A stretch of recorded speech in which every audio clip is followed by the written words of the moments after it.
Hey everyone, this is KJ.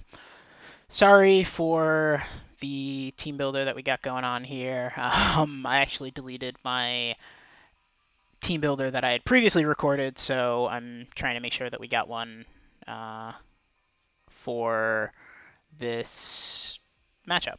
Um, so yeah, just want to give you quick heads up and whatnot on his team. So this week playing Bubbafubbabubba and the Canton Corphish. Uh, His team is comprised of Garchomp, Tangrowth, Doublade, Alolan Muck, Jolteon, uh, Leavanny, or Livani, whatever. Mega Medicham, Mandibuzz, Primarina, Colossal, and Avalugg. So, team is pretty scary. When building this team, I was looking and I was like, okay, I don't really naturally outspeed a lot of the things that he has, and I thought that I could speed creep a lot because the one threat that I expected to potentially run max speed to outspeed things, or run a little bit more speed to outspeed things that I could speed creep, was Primarina. So both Heracross and Crocodile are speed creeping max speed Primarina. Heracross is a Guts Flame Orb set that hits most of his team pretty hard. So I I think the only mons that this set doesn't hit super effectively are, or I guess I shouldn't say the only mons. It doesn't hit Chomp, Tangrowth, or Chomp, Tangrowth, Leavanny, um, Mandibuzz. Yeah, those are the mons it doesn't hit. It doesn't hit super effectively. He's got a pretty uh, oh, and Mega Medicham, but it still hits Medicham hard. So, uh, yeah, I think, or yeah, I think Heracross has a good matchup just generally against his team. Um, Porygon is a mixed special and defensive, and specially and physically defensive spread this week.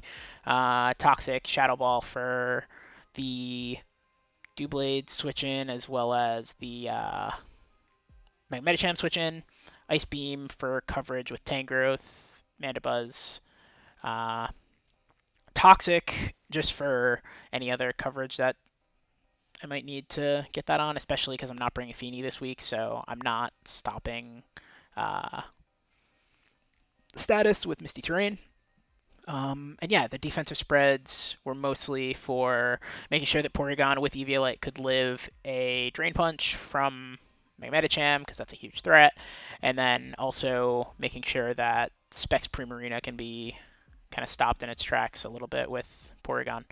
I think Specs Hydro Pump was a 80% chance to two hit KO, or 70% chance, something like that. So yeah, it's still a roll. It's a roll with a not 100% accuracy move. So I like those odds. Um, Considering he'd have to hit three of them, or potentially two to potentially three of them. So, uh, and also we have enough speed to speed creep the potential um, Primarina that's not running much speed or any speed at all. So that was the plan there.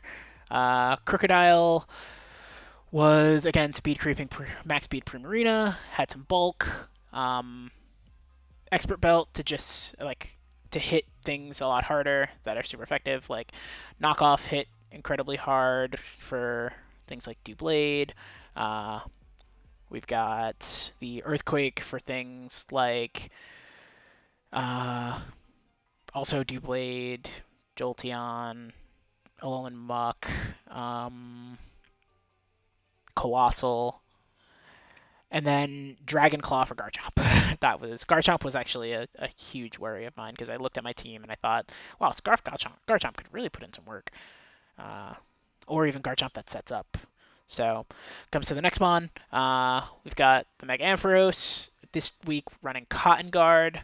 Uh, Cotton Guard on a Garchomp switch in. If I had Ampharos and Cotton guarded, or yeah, that would, or even like not even necessarily on a Garchomp switch in, but if I got the Cotton guard off, that would just make everything so much harder to. It would make all of his mons have much more of a difficult time breaking Ampharos, especially with Light Screen, um, and the fact that depending on, I guess Primarina would naturally outspeed, but just kind of depending on the flow of the game, if Ampharos is in on Primarina, with a Light Screen up, then I'm fine. Without it, then I don't know, but we'd have to see what happens. Yeah, so then we've got Crobat, Poison Fang, Brave Bird for stab and being able to hit things.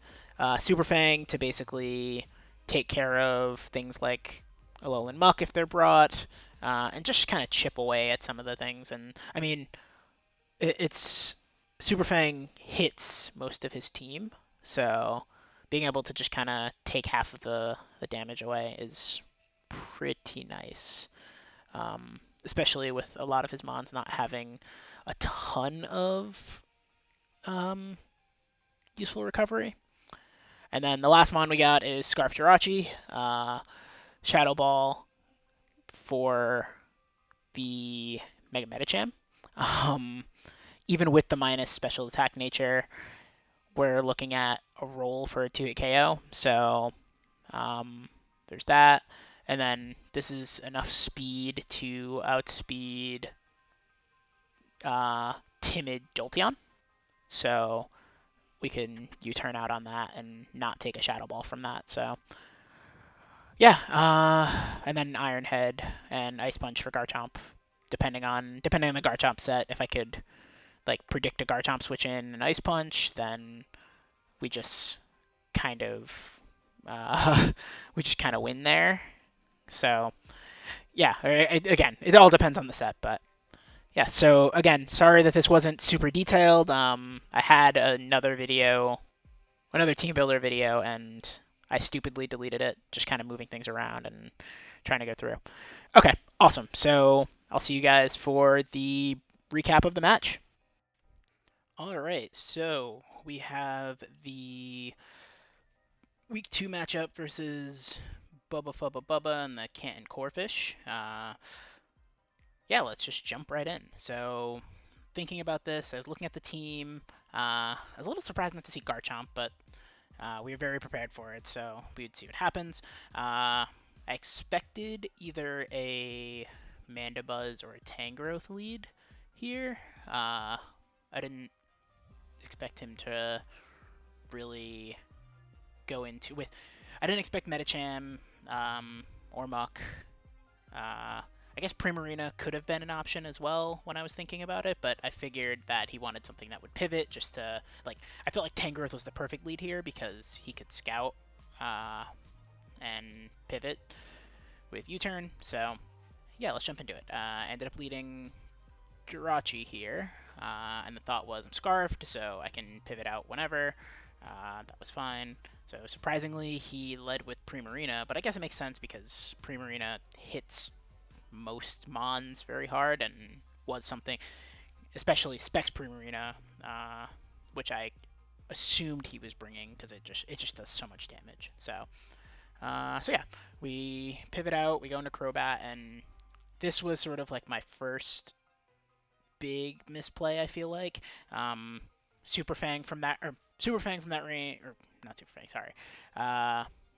Brave Bird from that range is a roll to KO, depending on his investment. So I think if he didn't have any defense investment, then a high roll would have done like 60 or 73 or 74%. So probably should have went for that, but I didn't expect him to stay in there. And I think he. I don't actually know what his. I guess he might have thought I was maybe Life Orb, or I know in talking to Bubba afterwards, he did say that he thought that I would bring Nasty Plot Crobat. So I didn't, and I should have clicked Brave Bird. I wish I would have, because that would have pretty much handled an immediate threat, and then the following turn I could have super faint, expecting a switch. So yeah, keep going. And so it was also kind of ridiculous of me because the obvious switch when looking at this is Doublade. So, and obviously Super Fang doesn't hit Doublade because of the normal immunity. So, yeah, in hindsight, I wish I would have clicked Brave Bird. That would have been the play, or that was the play. All right, so now he goes into Doublade, and that's when I clicked the Brave Bird, of course. And I think one other thing I could have done better in prep was probably bring U-turn on Crobat. I was heavy duty boots with defog. I should have brought U-turn. That would have helped me pivot for sure. But that's okay. You live and you learn. All right, so here I was thinking, okay, Crook comes in for free. Close combat doesn't do much, and I also doesn't do much when he's intimidated. And then I also get to get an idea of exactly what kind of Doublade this is, because based on the damage output, I can calc it and figure out. And so he goes for Protect, which I was really surprised about. But I looked at this opportunity as a free bulk up, with him being -1 attack and plus me being +1 defense. Doublade really can't touch Crocodile. So he goes for a close combat here, which is fine. And now I just click Earthquake. I don't think he chances me having Stone Edge and bringing in Mandibuzz, and as you can see, he brings in Primarina, which... Oh, I'm misremembering the turn. Sorry. So I click Knockoff there. Knockoff is free. That was silly of me. Yeah, Knockoff is free there. I take an item off, and in this particular case, he switches in Primarina. I get the specs, and now I click Earthquake. Yeah, misremembering my turn. Sorry. So Primarina's down, and it was specs as I kind of assumed it would be. And yeah, this was at this point in the game. I was thinking, wow, I got rid of one of the biggest threats to a lot of my team. I mean, specs Primarina has the with my Ampharos set, Specs Primarina can 2-hit KO Ampharos. It OHKOs Crocodile. It OHKOs Heracross. It hits Porygon pretty hard. I think if he had Hydro Pump, if I remember my calcs correctly, it was like a 70 or 80% chance to 2-hit KO. So yeah, Specs Primarina was very, very scary. So okay, so we go back, and now he goes into Medicham. I go into Crobat, expecting High Jump Kick or Drain Punch. Goes for the Drain Punch, so that's good because now I know he is not High Jump Kick, he is Drain Punch. And so at this point I'm thinking, okay, he's probably Fake Out, Drain Punch, Thunder Punch for coverage, and Zen Headbutt. Because Zen Headbutt hits Heracross. So, and I guess I also thought that Fire Punch could be something, because Fire Punch also hits Heracross and it hits Jirachi. But I didn't entirely expect that, so yeah, we'll keep going. So he goes into Doublade. I Brave Birded. Again, if I had U-turn here, U-turn would have been the perfect play, because then I could have had the momentum to pivot out and get Crocodile back in, and then Crocodile, again, just at that point, Knockoff is free. So I really wish I would have put U-turn on Crobat there, and I think in hindsight I will in the future. I say that, we never know. Yeah, but yeah. So I think that was a big miss in prep on my part, was not bringing U-turn on Crobat. All right, so I go into Porygon here, knowing that I'll get the special attack boost, and he goes for a close combat, which is fine. Porygon eats that up, and now I go for Shadow Ball, thinking that he might switch out into Medicham, and honestly, I wasn't sure if he would, so I was like, okay. And now I get a free recover off here, and so this is another play. I got a little greedy.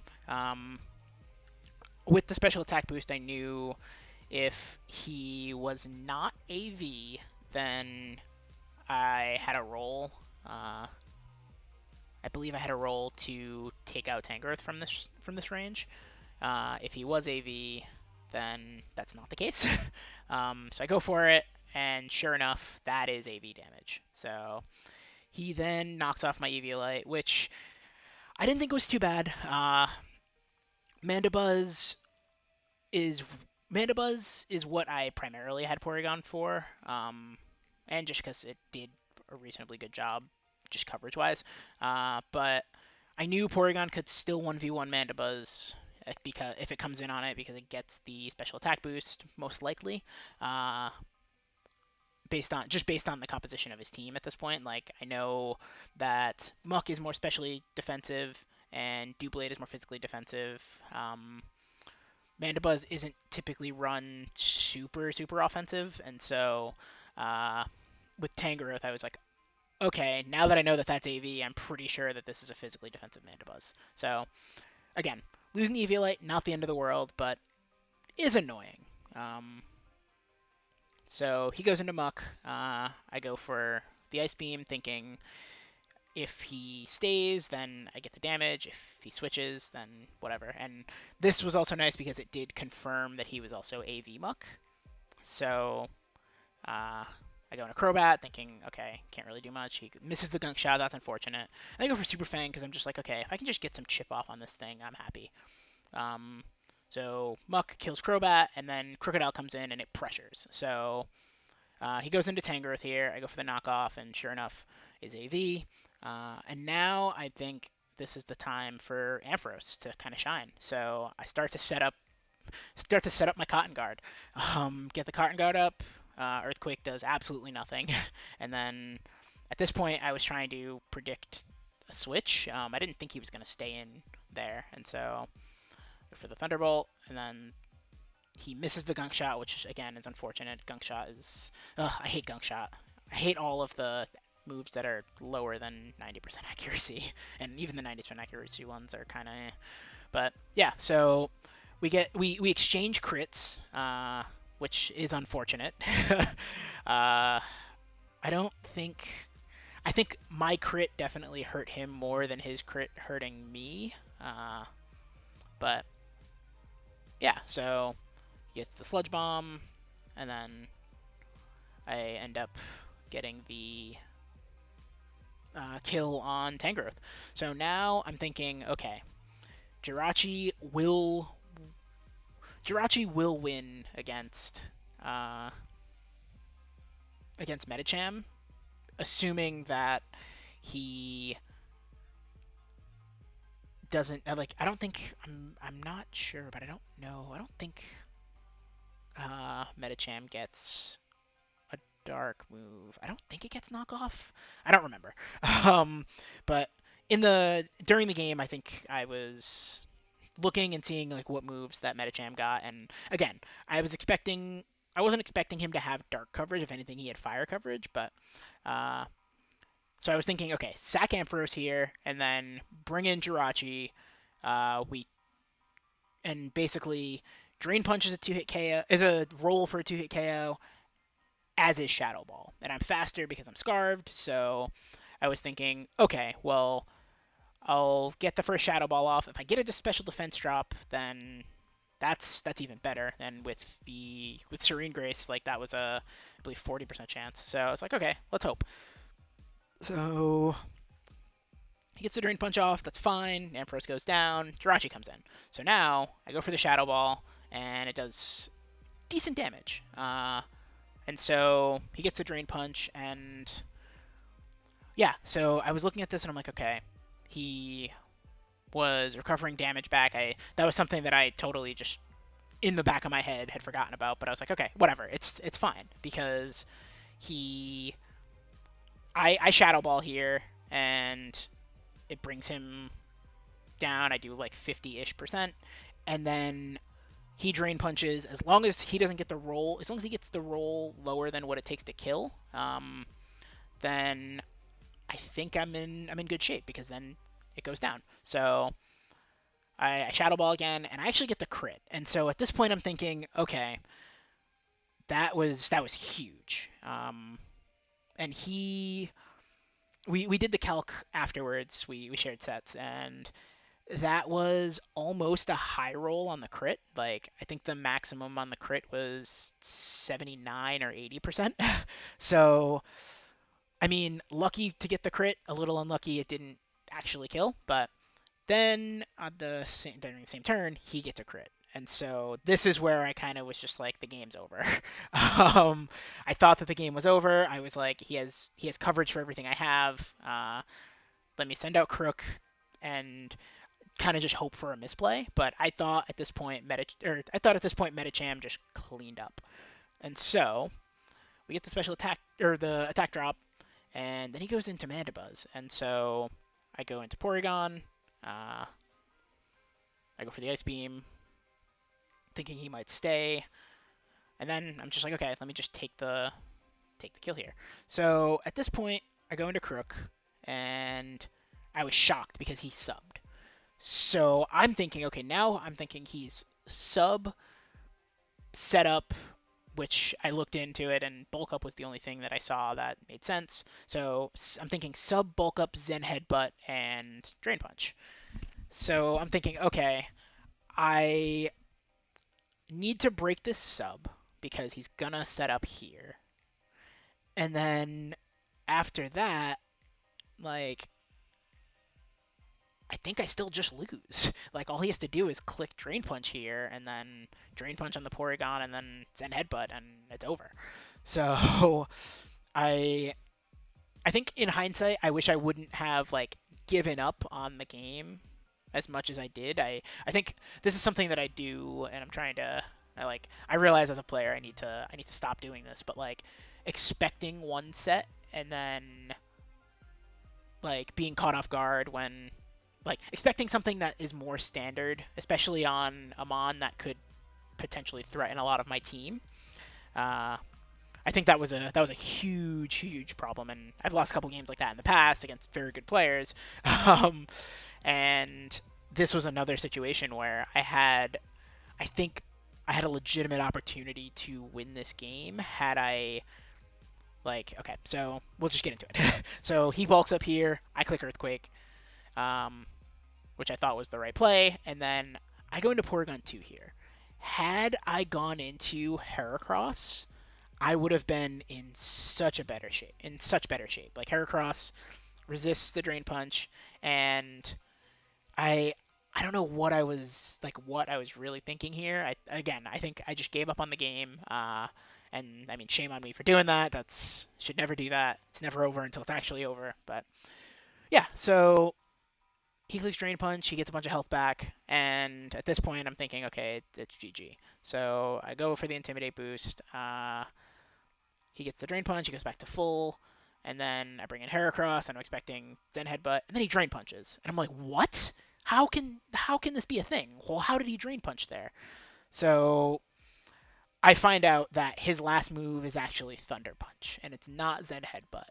So at this point, I am kicking myself a ton because all I had to do was switch into to Heracross on one of the Drain Punches that were intended for Porygon or Crocodile, and then he does 25%, but then I get the Guts boost. And at that point, like, he wasn't in range of, like, he was in range that he didn't actually Oko. Or he wouldn't have Oko'd Heracross, obviously, and I it was a very strong possibility that Heracross just wins then. Because, like, he Drain Punches, I get the Guts boost, he's at, like, 30, 40%, and then I just click, like, I just click Close Combat. And if he switches to Mandibuzz on the Close Combat, that hits hard, and then it turns into just a game of who can get the positioning. And so at that point, like, Porygon 2 threatens, and so if I switch into Porygon there, and then I just click Shadow Ball or Ice Beam, and I think that would have been it. So yeah, I mean, again, this was a great game, and props to Bubba. He's 2-0 now in the TBA. We definitely got caught on the wrong end of his redemption tour, or revenge tour. So yeah, I mean, it's a 1-0. It's a tough loss, especially when we definitely misplayed the end game a bit. Uh, but hindsight's 2020. I wish I would have done things a little differently, but can't get hung up on that. Just gotta keep going and look forward to the next game. So I will have a team builder up for. I'll be recording a team builder for that sometime soon. That game is against Brendan and the, I believe, Las Vegas Corviknights. I think that's his team name. I'll have to check. But yeah, so thank you everybody for watching the video. Please leave a like, leave comments, subscribe if you enjoy the content, and also take a look at the other TBA YouTubers in the description below. There's a lot of great content with Primal and JCJ and Film and Zeros, and even now Critic is doing recording too. So yeah, we're really picking up steam in the TBA and trying to make a serious YouTube presence. So it's really exciting. All right, well, thanks everybody. I'm out.